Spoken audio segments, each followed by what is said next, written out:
Hi everybody, it's Chris here from Serene Education with the 4 majors and that's update for the third week of March 2015. So that's the 22nd to the 27th of March 2015.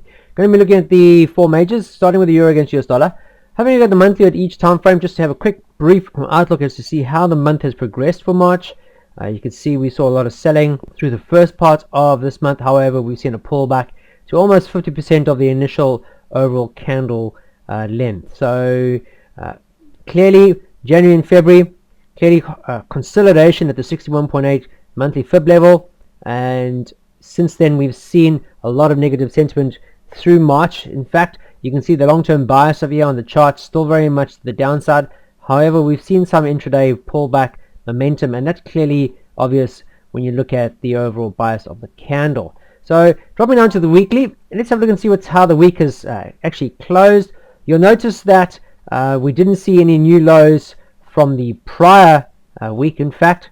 And if I just get a nice horizontal line through here, you'll notice that the prior week's candle, last week we failed to see euro against US dollar making any further headway to the downside. Notice the overall bias is still one of negativity on the weekly. We still have all our moving averages, including the all-important institution moving average above price, indicating that we should be looking for negative bias. So clearly we saw consolidation for euro against US dollar last week, and if we don't see any new lows being presented or formed, then we're likely to see less selling bias. Therefore, we'd like to see further consolidation. So here again, looking into the following week, we would need to see the current support level being breached. So looking for a break of the 104305 level to start with for any given day, to see any further selling or shorting opportunities towards that fib level down at the 76.4 or the 78.6 level,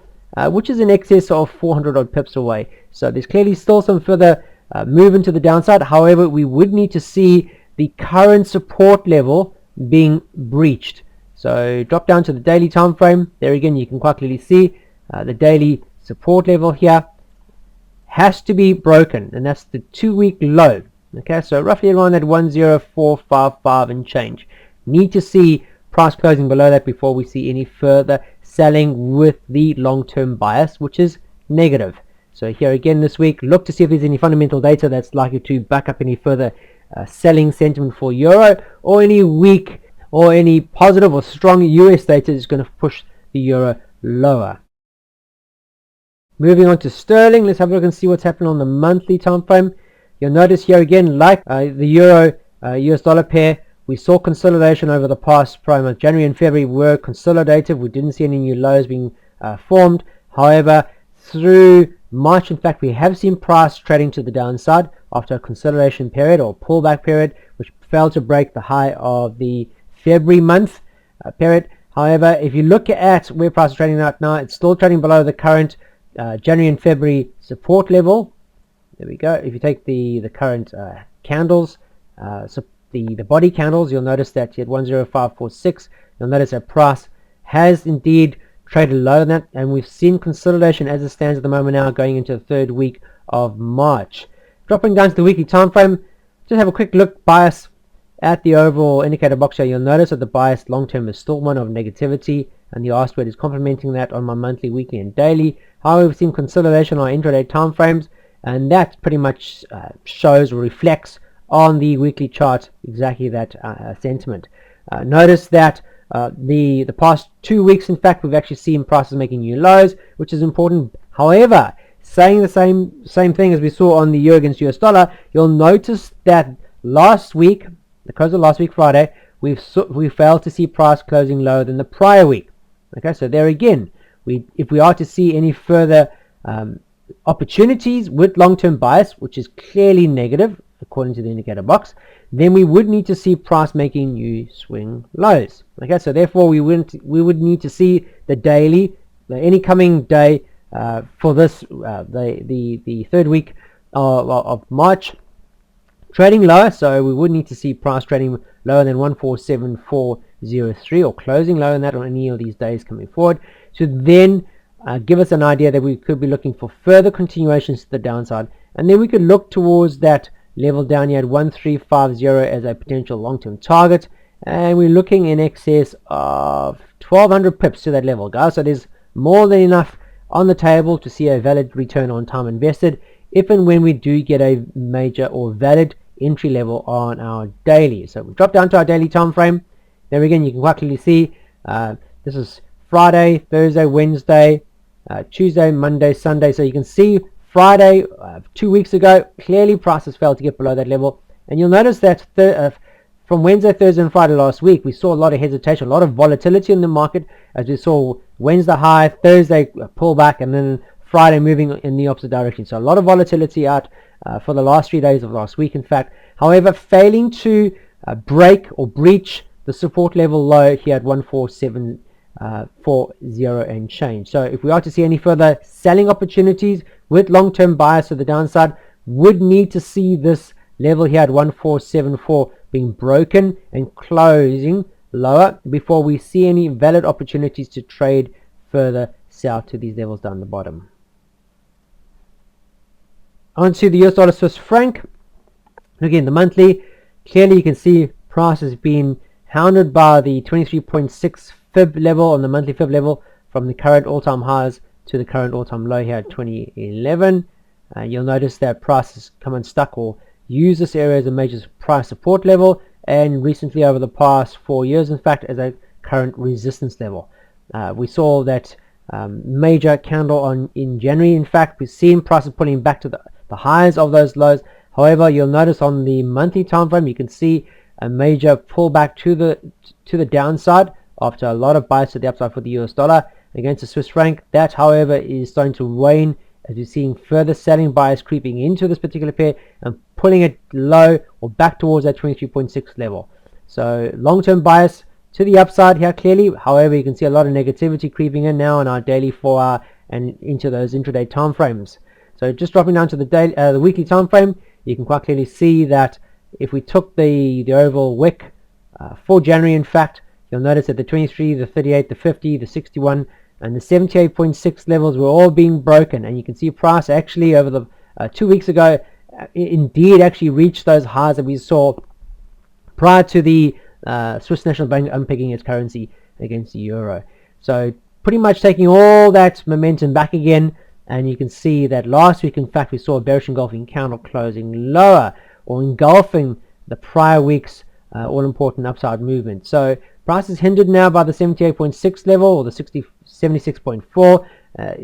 However, still now being supported by that monthly fib level. And if I just take away that, you can see the monthly fib level. So the bias, the candlesticks are still telling us we should be looking for for positiveness. However, we don't have a blue arrow to concur that.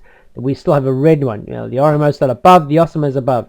So clearly now what we want to see is if price maintains above 23.6, then ideally we could see a bias to the upside continuing as we see support being forged, and then a continuation to the upside. So what we want to see this week and going into April is the 23.6 level here at 9720 remaining below price, supporting price for her then to start building on that bias upside movement, and then we could target the prior resistance level highs that we came through, which were the ones before we saw the Swiss National Bank unpegging its currency. We could look towards those highs here at 102297 as a potential long-term target.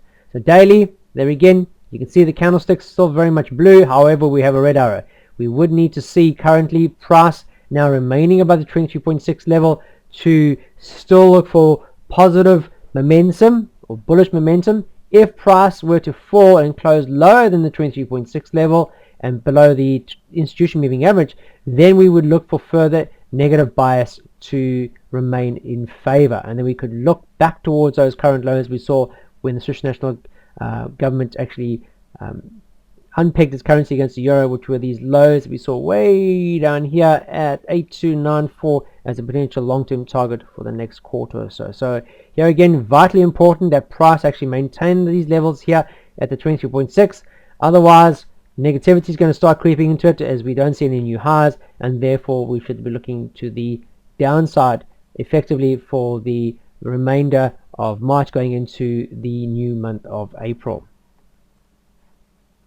Finishing off with the US dollar Japanese yen. Here again, we're looking at the monthly to see how this month has progressed. You can see quite a small trading range. Oops, apologies. Quite a small trading range, and that trading range or the trading bias has been hindered by the long-term 61.8 monthly fib level, which has been a major resistance for price since November, December, January, February of the new year. So clearly a lot of resistance for the US dollar against the Japanese yen at the current level here at 61.8 at 119.96 and change. So clearly the overall bias is still one of positiveness for the US dollar. The US dollar is still looking quite attractive against the weak yen. However, if we are to see any further bias or buying opportunities for the US dollar against yen, we would need to see the current month closing higher than the current resistance level that we've seen over the past 4 months. Failure to do so would then further put negative sentiment or strain on the price, the US dollar, and we could see price pulling back to the prior monthly lows that we saw here at 117.29 and change. So dropping down to the weekly, just to give you a look at that, you'll notice that the weekly the past 3 weeks in fact have actually been trading above the 61.8, which is a good sign because the overall bias is to the upside. However, she needs to be making new highs, and you can see that we saw November highs failing to be breached recently, and we would need to see those highs being broken to see further continuation to the upside. As long as it maintains about 61.8, then the bias is still likely to favor the bulls. Failure to see price closing above the 61.8 puts more negativity or further negative strain on price action, likely making new highs, and therefore we would see further less buyers in the market and further buyers or sellers coming into the market, and that would just drag price to the downside. So here again, if you're looking for opportunities, would clearly like to see the weekly making a new high. Otherwise, just stand away and just rather be patient until such time as we do get that sentiment. So that's the 4 majors for the 3rd week of March. Please do your due diligence and have a look and see what is out this week in terms of the fundamental data, because if you are looking to trade in any of the 4 majors or any of the 4 major crosses, then please be aware of any data that would likely reflect on price action or move price action. Okay, very, very important. You don't want to be trading blind in the market. Rather be vigilant and understand what data out there is likely to actually move the market. And if you are looking to trade any of those currency pairs and you have a strong data announcement, then rather just stand aside and wait for the outcome of that data announcement before trading effectively. So there again, the 4 major analysis update was presented by Serene Education, and it was for the 3rd week of March 2015. Hope to see you guys next week. Keep it simple as possible, and most importantly, trade serenely.